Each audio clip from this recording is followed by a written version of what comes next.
If there is one maneuver which causes the most stress among learner drivers and their parents, it's the reverse parallel park. Some drivers, especially parents, even go as far as to think that if a learner driver knows how to parallel park, they know how to drive. Although the reverse parallel park is quite important, I don't think it's as hard as it used to be thanks to reference points and car technology like a reversing camera. In this video, I want to go through the steps of doing a reverse parallel park again, but this time around, I'll be showing how to use the reference points on the reversing camera. Let's get going.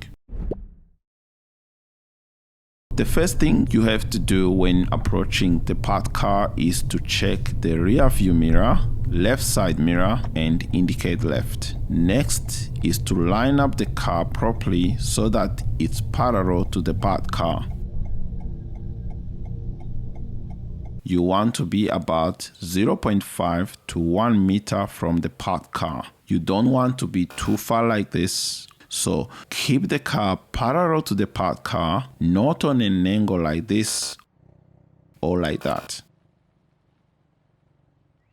Stop parallel to it at a distance of about 0.5 to 1 meter, which is equivalent to a car door's length. We want to stop when our left side mirror is in line with their mirror.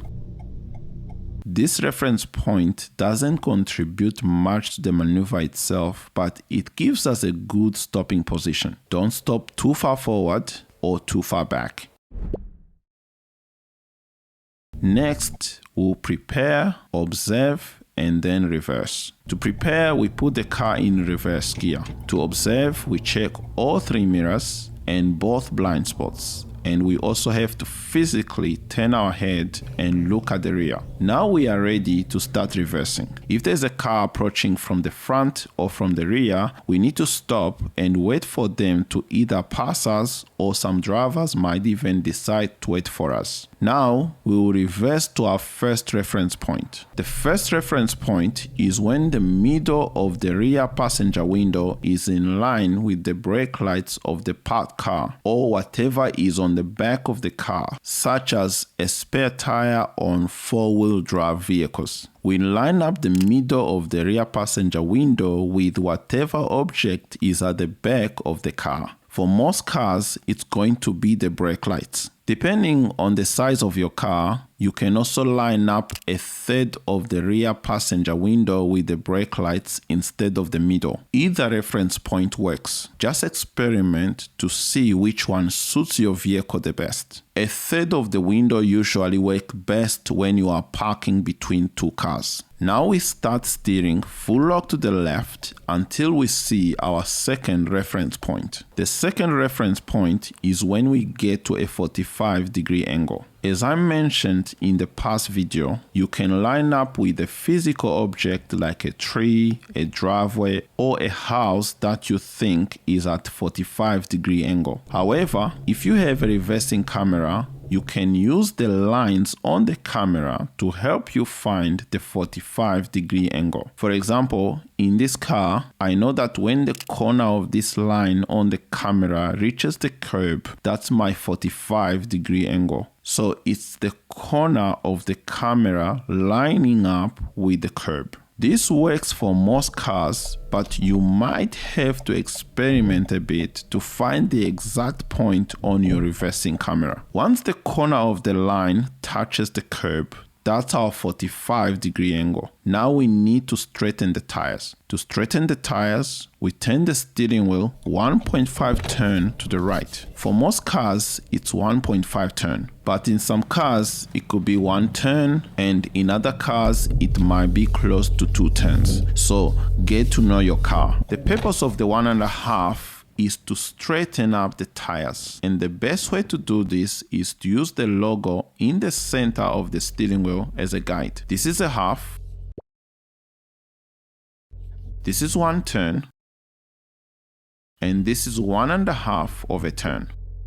So why 1.5 turns and not full lock? Well, if we turn the steering wheel full lock to the right at this point, the car will straighten up too early and will end up too far from the curb. On the other hand, if we under straighten, for example, only half a turn, the car will keep angling in and will end up hitting the curb. So 1.5 is what we need to get the tires straight. Now we reverse until we get our third reference point. In the past video, I said that the third reference point is when the side mirror lines up with the logo or the middle of the number plate. Now, if you have a reversing camera, you can actually replace this reference point with a reference point on your camera. For example, in this Corolla, I know that when this corner of the second line touches the curb or is just about touching the curb, that's my third reference point, and it's time to turn the steering wheel to the right. This same reference point should work for most cars, but in some cars with a different camera layout, you might have to experiment a bit to find which point gives you the correct third reference point. Now we turn the steering wheel full lock to the right. Then we monitor the left side mirror and the camera. When the lines on the camera start to straighten up parallel to the curb, it's time to stop and straighten the steering wheel by turning 1.5 turn to the left.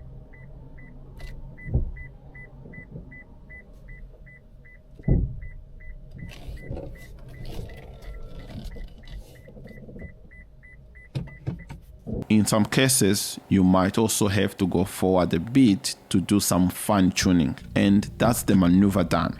Here are some mistakes to avoid. Mistake number 1, forgetting to select reverse. A couple of years ago, I actually had someone fail their driving test for this. The person wanted to reverse, looked around and forgot to put the car in reverse. They released the brake and the car started moving forwards while they were still looking at the rear, and it was an instant fail. Mistake number 2, not controlling the speed of the car. If we reverse too fast, the reference points won't line up properly and will overshoot the parking spot. In an automatic car, the key is to gently feather with the brakes so the car creeps backwards at a walking pace. This gives us enough time to monitor the mirrors, camera, and surroundings. Mistake number 3, dry steering.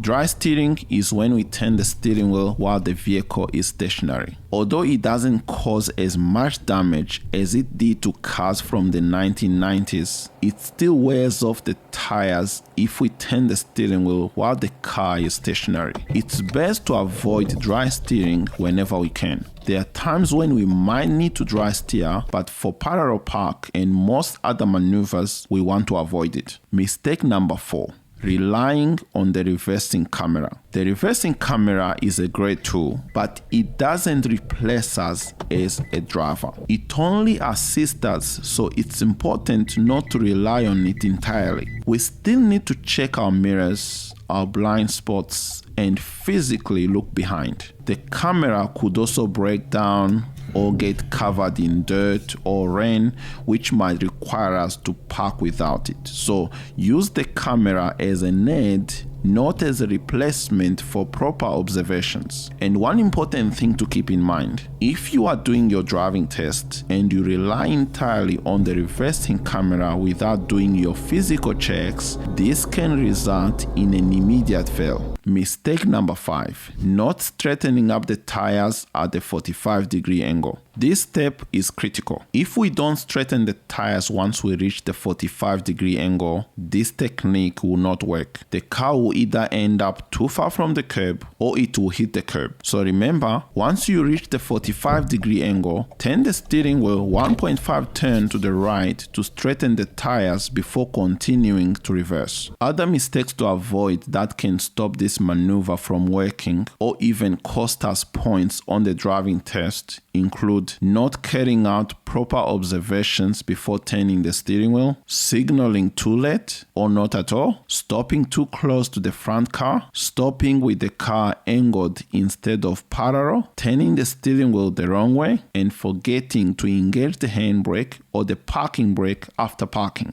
That's it for this video, and I hope you learned something from it. If you did, you can give the video a thumbs up and also subscribe for more driving related videos. Keep practicing and stay positive. You'll get better at parallel parking in no time. If you are taking a practical driving test soon, I wish you the best of luck. Thanks for watching.